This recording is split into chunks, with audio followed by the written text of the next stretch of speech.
Bien, ¿qué pasaba en Mesoamérica justamente en esas etapas?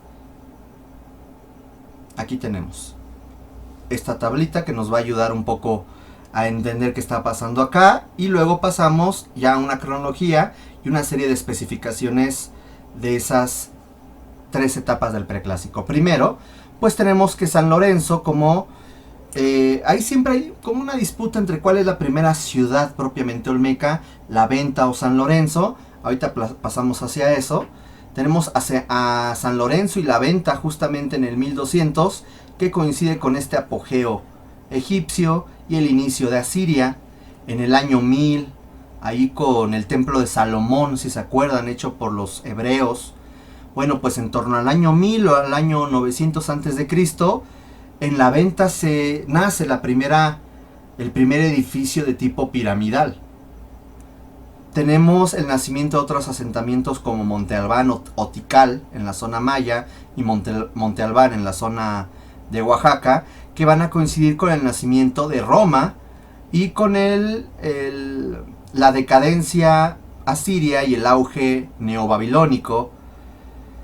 Vamos a encontrar a Teotihuacán en torno al año 200 a.C., que va a coincidir sobre todo con el periodo del helenismo como herencia de Alejandro Magno y el crecimiento de la República Romana hasta convertirse casi a un imperio. Esto lo vamos a platicar después cuando veamos a Teotihuacán. Nada más quiero que vean que de pronto lo que estaba pasando con los olmecas o el nacimiento de los zapotecas con Monte Albán o de los mayas con Tikal en el Petén, pues no es que tenga nada que ver con la cronología egipcia o asiria, al contrario, estaba pasando, acuérdense que es una visión multilineal, estaba pasando al mismo tiempo pero en otros lugares y ellos nunca se conocieron entre sí, ¿ok? No crean que los egipcios sabían que existían los olmecas y viceversa. Bien, ¿qué pasaba en cada una de estas etapas? Primero, en el preclásico temprano, y aquí les recomiendo hagan anotaciones en su línea del tiempo para que no se me pierdan, y en su blog de notas. Cuando inicia el preclásico, se consolida la agricultura, siendo el maíz y el frijol la base de la agricultura. Pero también se sigue alternando la caza, la pesca y la recolección. Surgen las primeras aldeas agrícolas, se produce la cerámica y se explotan los recursos básicos. En torno al año 1200 a.C., vamos a tener que hay una mayor densidad demográfica en la mayoría de las aldeas, y estas comienzan por necesidad de organizar la vida en sociedad, surgen las primeras ciudades como sedes del poder político y del poder religioso, lo cual conlleva a una actividad constructiva importante y del desarrollo de la infraestructura. Surge la escultura, se desarrolla el comercio y se difunde lo olmeca. Los olmecas como tal ya existían como aldeas en el preclásico temprano, pero será en el medio cuando este alcanza su apogeo gracias a dos ciudades, San Lorenzo y La Venta. Y en torno al año 800 a.C. inicia el periodo llamado la etapa tardía del preclásico, en donde encontramos una complejidad urbana arquitectónica importante, una escultura monumental, la asimilación del olmeca por diferentes regiones de Mesoamérica. O sea, a través del comercio dijeron esto que es lo olmeca se fue difundiendo y se terminó aceptando y asimilando con las otras aldeas que se encontraban fuera del núcleo olmeca. Por eso es que la influencia olmeca llegó hasta la zona de Oaxaca, la zona de Guatemala, que es la zona de los mayas, la zona del altiplano central, o sea, aquí a la cuenca de los lagos de México llegó la influencia. Surge la escritura jeroglífica, pero también es el inicio de la decadencia de los olmecas. La cultura olmeca comienza prácticamente en un declive que desaparece, comienza sus habitantes a dispersarse por el resto de Mesoamérica, pero la tradición artística, cultural, arquitectónica de lo olmeca ya había sido asimilado por otras regiones, ¿ok? Y hay una etapa entre el 150, 300 después de Cristo que se le llama el protoclásico, en donde encontramos que ya habla de la consolidación paulatina de Teotihuacán y el nacimiento de los futuros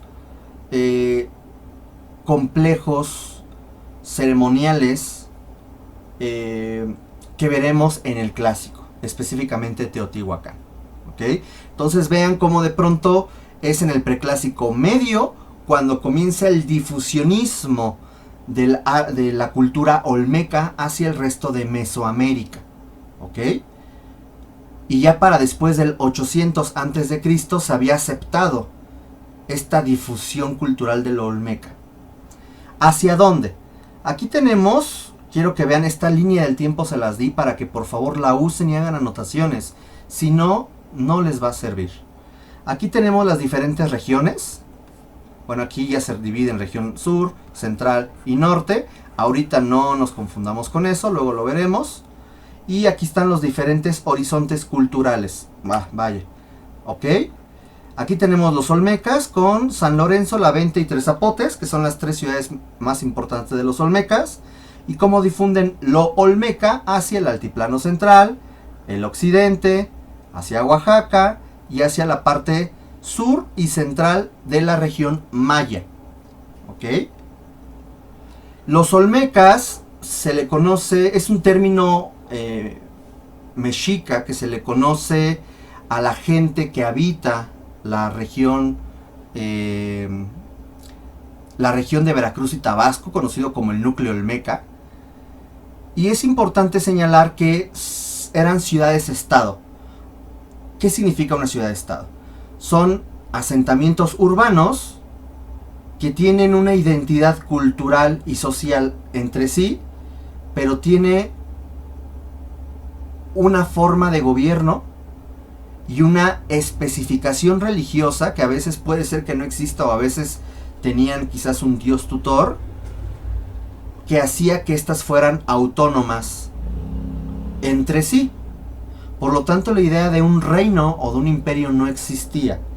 Es una región cultural en donde diferentes ciudades-estado que eran autónomas en lo político, en lo militar específicamente, compartían saberes, pensamiento, lengua, ropa, forma de construir, formas de comer, etc. O sea, la cultura. ¿Bien? Por lo tanto, eran ciudades-estado con un gobernante a la cabeza y una serie de deidades locales y específicos. Tenían una estratificación compleja, o sea, la pirámide famosa, la pirámide social. Acentuaban riquezas en sus entierros y en la arquitectura mediante centros religiosos y de poder. El gobierno estaba en manos de diferentes dinastías. Dinastías son familias que conforme van creciendo los hijos y los hijos y los hijos, estos se van pasando el poder. Eso es una dinastía. Y estas dinastías de gobernantes, por lo general eran los que estaban controlando las ciudades-estado, y también tenían dinastías religiosas y dinastías guerreras. Para generar una cohesión social entre estos grupos gobernantes y su pueblo, pues realizaban diferentes actividades cívico-religiosas. De ahí la importancia de tener centros ceremoniales. Tenían también grandes grupos de artesanos y artistas, y el gran grupo social que eran las clases populares, los campesinos, labradores, talladores, etc. En lo económico, evidentemente la agricultura, ya dijimos, el maíz y el frijol eran la base, pero el cacao, esa es una de las culturas que de pronto son los primeros en utilizar el cacao para su consumo. El comercio de recursos pétreos, como es el basalto, la magnetita, la serpentina, el jade, no la serpentina de las fiestas, es otro tipo de piedra. El petróleo crudo o chapopote, literal, en esa zona que es un tanto pantanosa, de forma natural hay brotes también le llaman alquitrán, que empieza a brotar en pequeños cuerpos de agua o en pequeñas superficies pantanosas, y la utilizaban, el chapopote, elemento viscoso negro que seguramente ustedes han llegado a ver, la concha nácar, etc. Y utilizaban el transporte fluvial a través de los ríos. Es como también ellos se transportaban y transportaban diversos elementos de materias primas. En el pensamiento y religión hay que considerar que son culturas politeístas. La mayoría son politeístas. Todas son politeístas, pero la mayoría va a tener ciertos elementos en común. Por ejemplo, los olmecas le van a dar un rango de deidad a elementos animistas, en donde hablan que el medio ambiente o el agua, la lluvia, la montaña, etcétera, tendrá un poder divino. Entonces le dan un poder a la agricultura, al sol, a las montañas, al agua, a los animales. Y esto tenía mucho que ver con un desarrollo cosmogónico. El desarrollo cosmogónico se refiere a cuando un grupo cultural comienza a escribir, a difundir, a divulgar una serie de mitos que hablan de cómo ellos ven o entienden la creación del universo, del ser y del mundo. Por lo tanto, aquí nace los primeros panteones de deidades. Tal cual no hay un Quetzalcóatl aún, pero la idea de adorar a los reptiles, a los jaguares, a los sapos, a los caimanes, comienza justamente en esta región, que va a dar pie después a Quetzalcóatl, por ejemplo. Y encontramos una obsesión por estos individuos de representar esculturas de jaguares. Usarán la escritura de grafos, llamado como el epiolmeca, que es una de las últimas etapas olmecas, y el uso de los calendarios. La arquitectura será importante porque se va a desarrollar islas artificiales, no tal cual sobre un cuerpo de agua como aquí los mexicas o los ochimilcas, pero sí sobre los pantanos, generar plataformas de islas artificiales. Eso significa que es una infraestructura, o sea, un suelo natural muy malo para construir, lo transformas para generar un suelo que reciba las construcciones. Imagínense un suelo fangoso, aquel que tiene tan poca resistencia que cualquier cosa se hunde o cualquier cosa comienza a absorber el agua.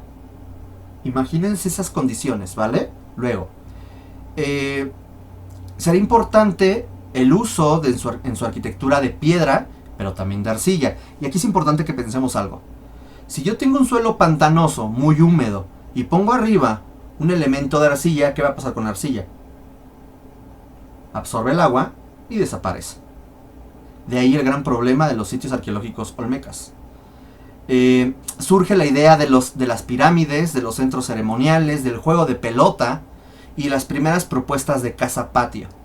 Su escultura será monumental, naturalista e iconográfica, significa que representarán elementos de la naturaleza y símbolos o elementos de su panteón divino, de sus dioses, con representaciones antropomorfas, o sea, forma de humano, y zoomorfa, forma de animal, con las cabezas colosales, altares o tronos, bultos redondos, como estas esculturas que estamos viendo aquí, estelas, que son piedras hincadas de forma vertical, así como una gran variedad de mascarillas, figurillas de piedra, petrograbados. Esto es un petrograbado. Estas son figurillas que se hicieron con jadeita y serpentina, en el cual nos habla que con una piedra de mayor dureza ellos comenzaban a darle forma a piedras menos duras. Y es así como surge esto. No hay materiales metálicos para generar esto. Esto es lo que luego de pronto a The History Channel le da mucho material para decir que los teóricos de los antiguos astronautas dicen que, porque como le ven los ojos rasgados y unas cabezas alargadas, es que esto es un extraterrestre, esto es un alien. Y ellos trajeron el conocimiento a los pobres humanos. Híjole, eso es ver como muy tonto o muy estúpidos a los humanos. Y tenemos otras representaciones, ahí hay diferentes tronos, aquí carita de bebé, que así también se les conoce. El juego de pelota, que no hablaré tanto del juego de pelota porque si bien surge con los olmecas, serán los mexicas, los mayas, los totonacas y los zapotecas quienes van a desarrollar de forma increíble esta disciplina del juego de pelota. Las canchas como tal reciben el nombre de Tlachtli, en el cual tiene una forma de I latina. Se habla de que pudo haber sido una actividad con una relación al sacrificio, pero no se sabe, no hay ningún material escrito que diga qué representan. Se cree que representaban elementos de guerra o elementos astronómicos, que podía ser la lucha del sol y la luna, la lucha diplomática, o cuando no había guerra, ahí podían hacerse este tipo de eventos o ceremonias cívico-religiosas, en fin. Se habla de que las cabezas olmecas pudieron haber sido los vencedores, pero tampoco hay ningún material que diga, sí, este es el campeón del torneo 901 a.C. No lo hay. Se cree que son representaciones de los gobernantes. Como no se ha encontrado ningún elemento escrito de estos, y muchas de estas obras fueron descontextualizadas, o sea, aquí era el elemento original, pero alguien lo movió, no se sabe cuál es su significado real. Pero lo que es un hecho es que el juego de pelota representa una de las principales aportaciones olmecas a toda Mesoamérica. Y se representará y se tendrá en prácticamente todos los sitios arqueológicos de Mesoamérica, exceptuando por ahí Teotihuacán, curiosamente. Luego lo platicaremos.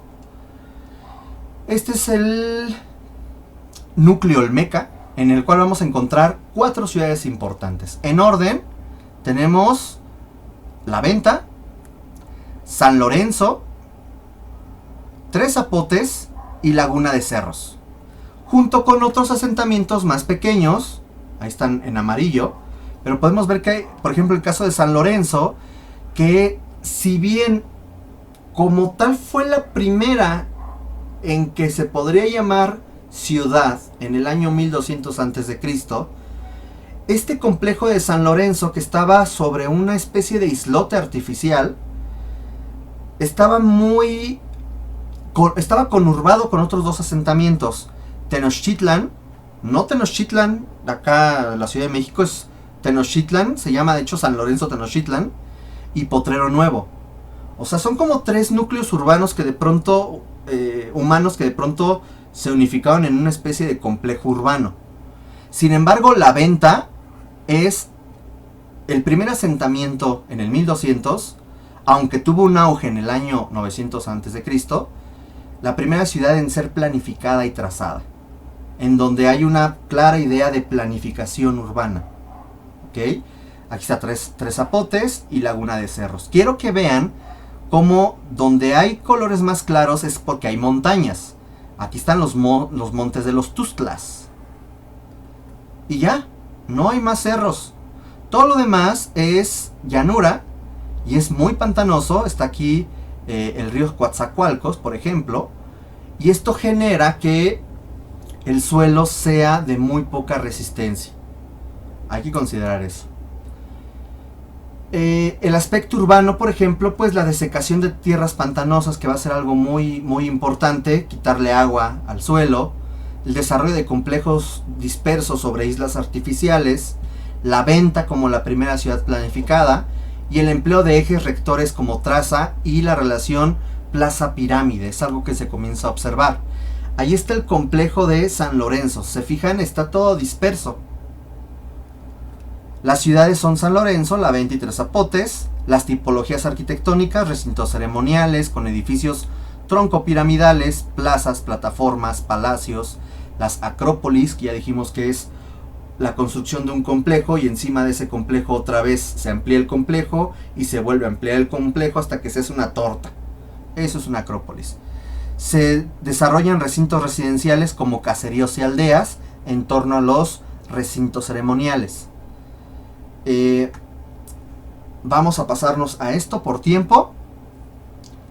Aquí hay algunos descubrimientos, por ejemplo en La Venta, que es la ciudad que nos va a ocupar un poco más de tiempo en platicar. Aquí está hoy en día el complejo, que por favor a quien le interese, o si alguien tiene la buena voluntad de publicar en el grupo de Facebook la vista satelital de San Lorenzo, de La Venta, se van a dar cuenta que, pues de hecho por aquí creo que pasa una carretera, una cosa así horrible.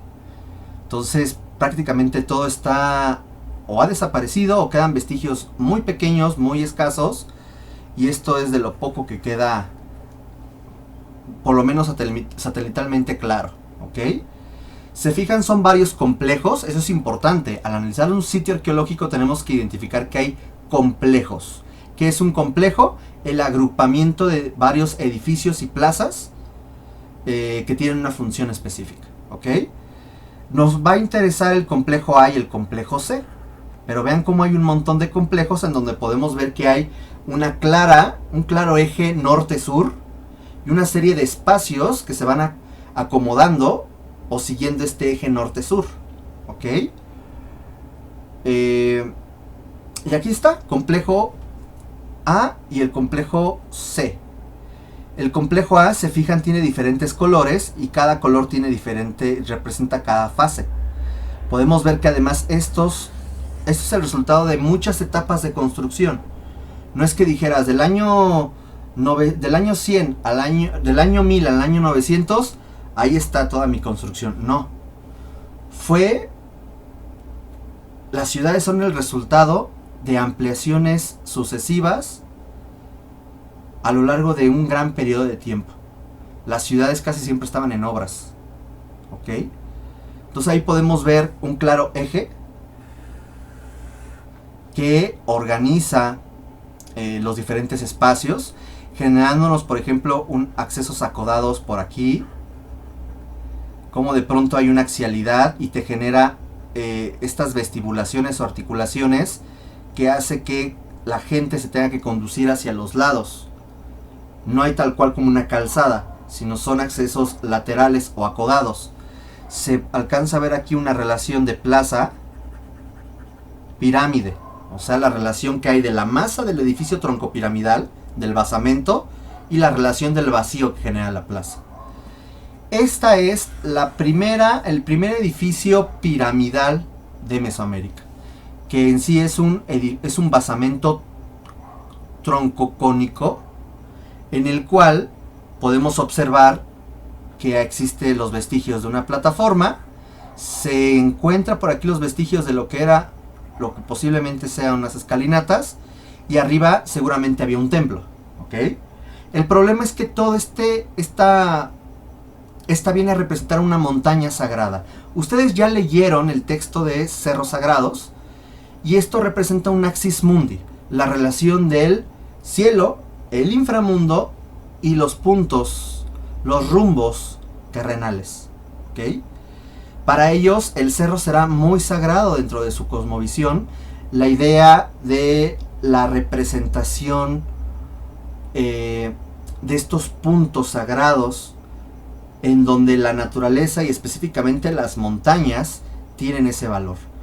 Esto era una llanura, entonces lo que hicieron fue generar un cerro de 30 metros de alto por 128 de diámetro de puro adobe, y trajeron piedra de los Tuxtlas a través de ríos con barcazas para poder poner ahí esculturas zoomorfas que de pronto le dieran una divinidad al traerse segmentos de estos verdaderos cerros.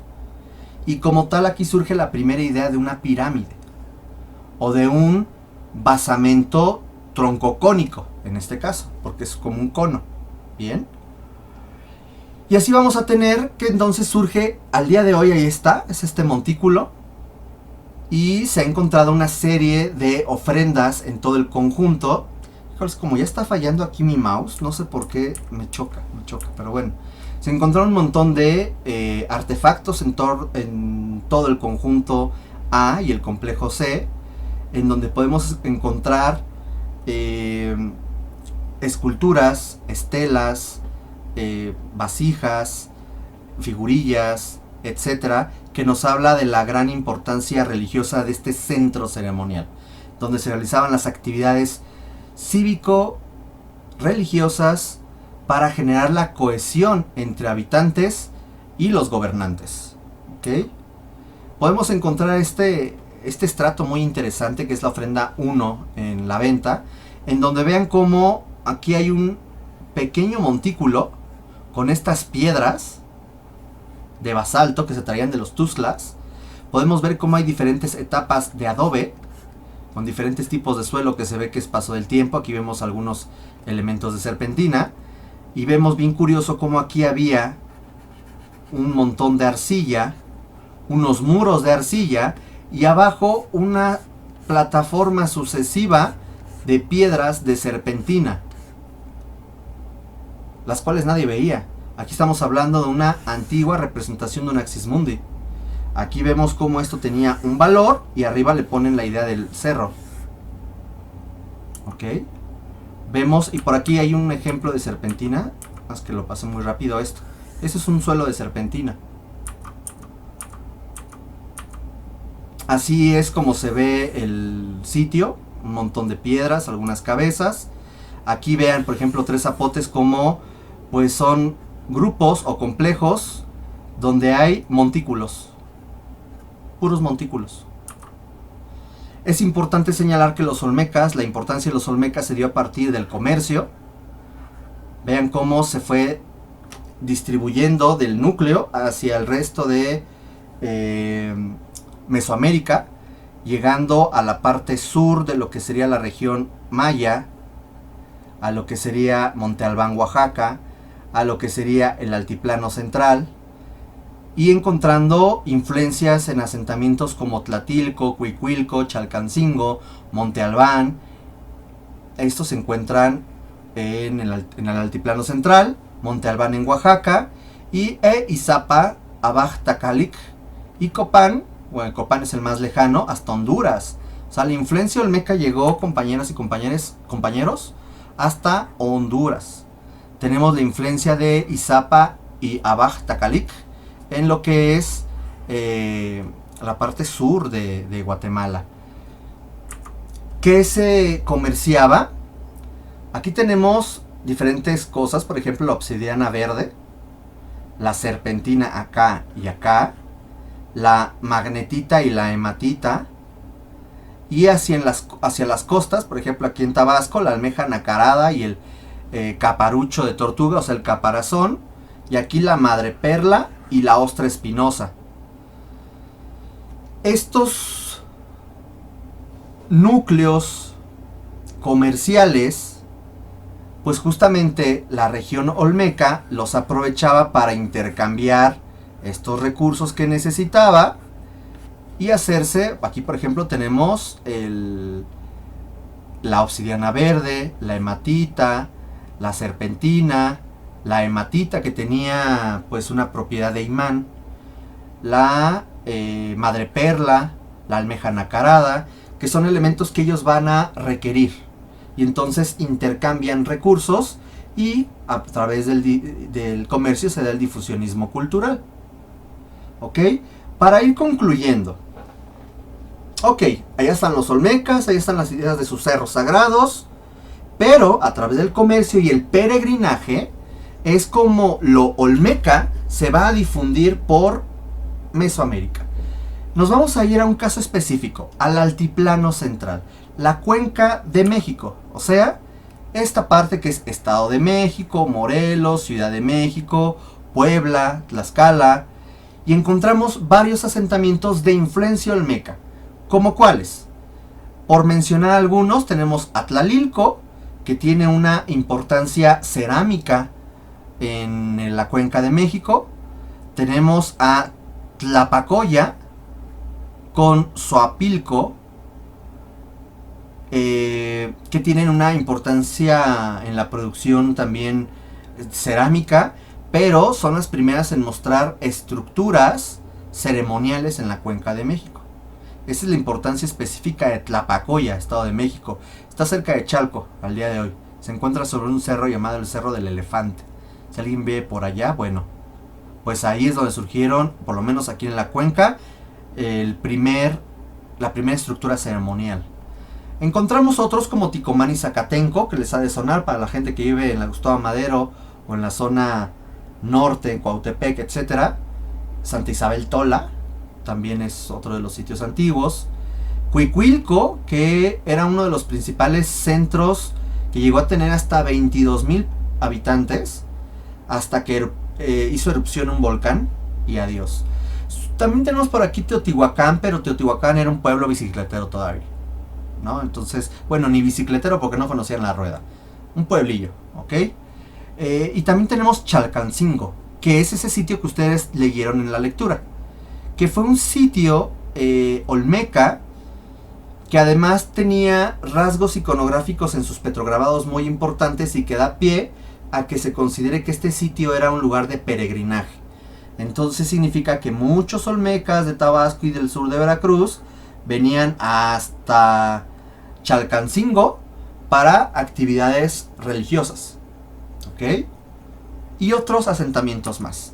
Quiero nada más mostrarles la tradición de Tlalilco. Tlalilco ya lo había mencionado anteriormente en la clase anterior, porque Tlalilco se va a caracterizar por la singularidad del vasto manejo de cerámicas representando figurillas femeninas que de pronto nos puede recordar, ¿se acuerdan al paleolítico, en la última etapa del paleolítico allá en Europa, que se hacían las Venus del paleolítico? Bueno, pues se cree que tienen una relación similar, que son esculturas femeninas que se relacionan con la fertilidad, de ahí que de pronto exageren lo que son las caderas específicamente, y bueno, y hay cosas muy extrañas como pues estas esculturas bicéfalas, ¿no? Que dirían en The History Channel que los teóricos de los antiguos astronautas eran extraterrestres de 2 cabezas, ¿no? ¿Por qué son así? No lo sé, pero esta está padre, miren, vean, está como pensativa, está chistosa, ¿no? Bueno, también podemos ver una mayor sofisticación en otros elementos cerámicos como esto. Vemos en el Museo de Antropología aquí en la ciudad la maqueta 1 a 1 de la construcción de una vivienda doméstica, o arquitectura doméstica, donde vemos estas tradiciones que ahorita platicaremos un poco en la sesión de Zoom. Vemos los materiales, las técnicas constructivas, las platicaremos en breve. Vemos también una gran cantidad de ofrendas, cómo acomodaban a los cuerpos en diferentes plataformas que quedaban a veces uno sobre el otro, con ricas ofrendas. La tradición cultural de Tlapacoya, también Zoapilco, que se encuentra al sur, y también Acosac, que se encuentra muy cerca al norte de Tlapacoya, tiene una tradición cultural importante porque también se desarrollan elementos cerámicos en donde podemos ver en los rostros y en la configuración del volumen de estas esculturas una gran influencia olmeca. Eso es un hecho. Vemos aquí este primer centro ceremonial en Tlapacoya, que era un montón de plataformas que se encuentran en el Cerro del Elefante.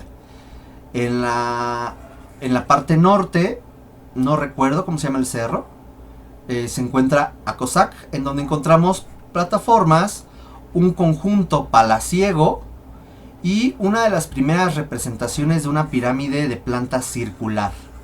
Cuando vemos edificios que tienen una planta circular, eso es porque era una representación al dios Ejecatl, al dios del viento. Ahí vemos una de esas primeras pirámides. También podemos encontrar otra pirámide circular en... déjenles digo bien el nombre. Y a ver quién de ustedes sería tan amable. Aquí está. Xochitecatl. Xochitecatl. Se encuentra en Tlaxcala. Y hay una pirámide cilíndrica. A ver quién de ustedes, por favor, en Facebook nos puede publicar la fotografía de la pirámide circular de Xochitecatl. Bien, son de las más antiguas. Y vamos a ir concluyendo con esto. En Puebla, en Tetimpa, hay un pequeño vestigio arqueológico de las primeras unidades habitacionales, en donde vemos cómo hay una plaza central, la vivienda se coloca de forma lateral y hay cuexcomates, que son estos elementos que servían para almacenar granos de maíz. Y aquí tenemos vestigios de estos cuexcomates que se encuentran en la región de Tetimpa. Y aquí algunos vestigios de las estructuras del mismo complejo. Ahí podemos ver las incipientes unidades habitacionales. Y finalmente Chalcancingo, que podemos ver que es un conjunto muy importante en su relación con estos elementos naturales. Vemos un juego de pelota claramente definido.